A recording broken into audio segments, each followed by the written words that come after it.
मुख्यमंत्री अजित पवार ने यशवंतराव चव्हाण की समाधि पर जाकर उन्हें नमन किया। महाराष्ट्र के प्रथम मुख्यमंत्री यशवंतराव चव्हाण की जयंती के अवसर पर उप मुख्यमंत्री अजित पवार ने कराड में प्रीति संगम में समाधि स्थल पर पुष्पांजलि अर्पित की। पत्रकारों से बात करते हुए उप मुख्यमंत्री अजित पवार ने राय व्यक्त की कि वह स्वर्गीय यशवंतराव चव्हाण के आदर्शों पर चलकर आम लोगों को न्याय दिलाएंगे।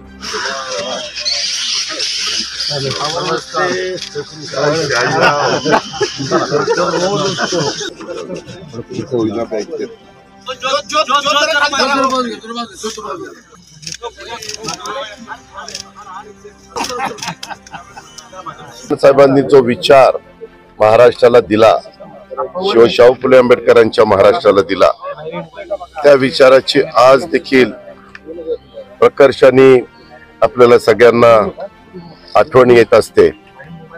आम्ही तरी त्यांच्या विचारांनी पुढे जाण्याचा प्रयत्न करतो।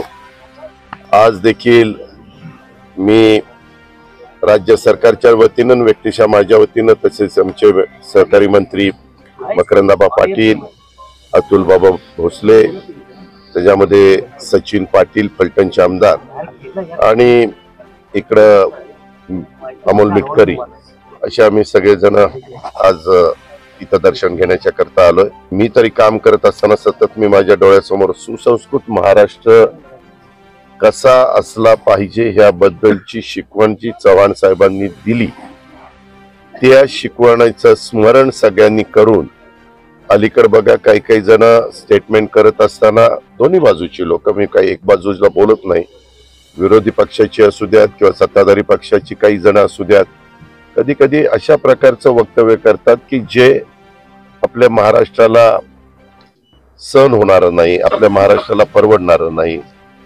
नेहमी महाराष्ट्रातल्या चव्हाण साहेब असतील किंवा त्याच्यानंतर ज्यांनी ज्यांनी महाराष्ट्राचं नेतृत्व केले त्या सगळ्या मान्यवरांनी जातीय सलोखा ठेवण्याचा प्रयत्न केला। स्वतः युगपुरुष छत्रपती शिवाजी महाराजांनी देखील हिंदवी स्वराज्याची स्थापना करत असताना कधी जाती जातीमध्ये भेद केला नाही, समाजामध्ये भेद केला नाही। त्यांनी सर्व महाराष्ट्रामध्ये राहणारा मराठा माणूस जो आहे, त्याच्यामध्ये सर्व जाती धर्माचे लोक आहेत, त्या सगळ्यांना घेऊन त्या हिंदवी स्वराज्याची स्थापना केलेली आहे आणि नवीन पिढीनं पण ते सतत लक्षात ठेवलं पाहिजे। अलीकडच्या काळामध्ये छावा जो चित्रपट आला, त्याच्यामध्ये देखील आपण आपल्या हिंदवी स्वराज्याचे दुसरे त्या ठिकाणी छत्रपती संभाजी महाराज यांच्याही बद्दलचा इतिहास नवीन पिढीच्या समोर आणण्याचं काम चाललेलं आहे। 2 दिवसापूर्वीच मी अर्थसंकल्प सादर करत असताना आपण सगळ्यांनी पाहिलं की अर्थसंकल्पामध्ये देखील ह्या सगळ्या ज्या काही बाबी आहेत त्या विचारात घेऊन आम्ही देवेंद्र फडणवीस, एकनाथराव शिंदे, आम्ही सगळ्यांनी मिळून हा अर्थसंकल्प मांडलेला आहे। आज पण त्याच्याबद्दलची बरीचशी चर्चा दोन्ही बाजूच्या सन्माननीय सदस्यांच्याकडनं होणार आहे। त्याही करता मला अर्थमंत्री म्हणून तिथं हजर राहायचं म्हणून मी सकाळी थोडंसं लवकर येऊन इथं चव्हाण साहेबांच्या समाधीचं दर्शन घेण्याचा प्रयत्न केला। मला एवढंच सांगायचं आहे की जोपर्यंत मी राजकीय जीवनामध्ये तोपर्यंत चव्हाण साहेबांची विचारधारा मी कदापि सोडणार नाही किंवा ढळू देणार नाही। त्याच विचारधारेने महाराष्ट्राचं भलं होणार आहे, सगळ्या समाजाचं भलं होणार आहे।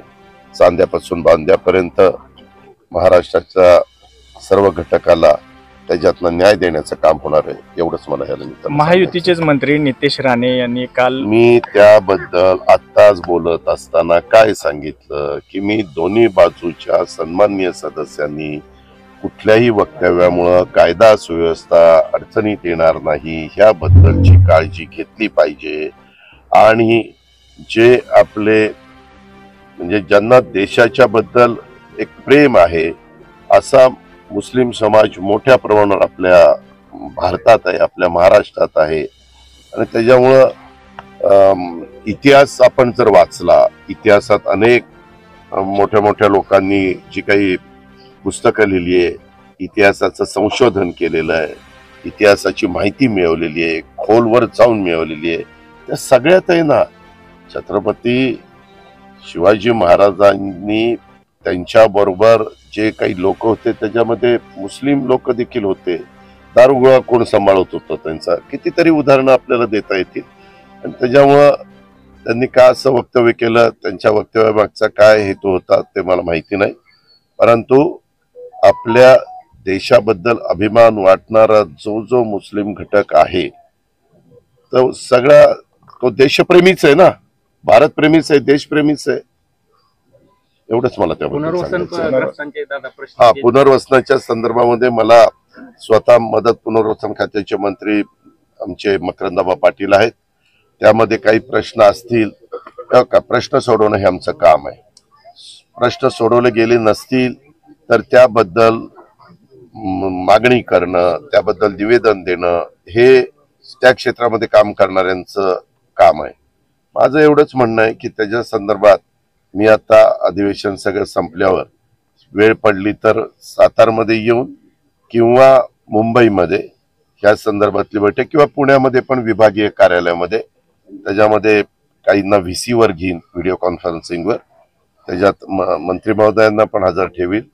ज्यांचं कुणाचं काही म्हणणं असेल, कोयना धरणग्रस्तांचं म्हणणं आहे असं थोडंसं कानावर आलेलं आहे, त्याही बद्दल त्यांनाही विश्वासात घेईन. आणि कुठं काही राहिलेलं असेल तर त्याला न्याय देण्याचा प्रयत्न निश्चितपणे आम्ही महायुतीचं सरकार करू, नंबर 1. आणि दुसरं, आपल्याला सगळ्यांना माहिती आहे की पत्री सरकार म्हणून ज्यांची ओळख होती ते क्रांतिसिंह नाना पाटील यांच्या संदर्भामध्ये देखील त्यांचा 1900चा जन्म आहे आणि त्यांच्या 125 वर्ष पूर्ण झालेली आहेत. म्हणजे रौप्य शतक असं आपण त्याला म्हणू शकतो. आणि त्या संदर्भामध्ये जे काम नाना पाटलांच्या एकंदरीत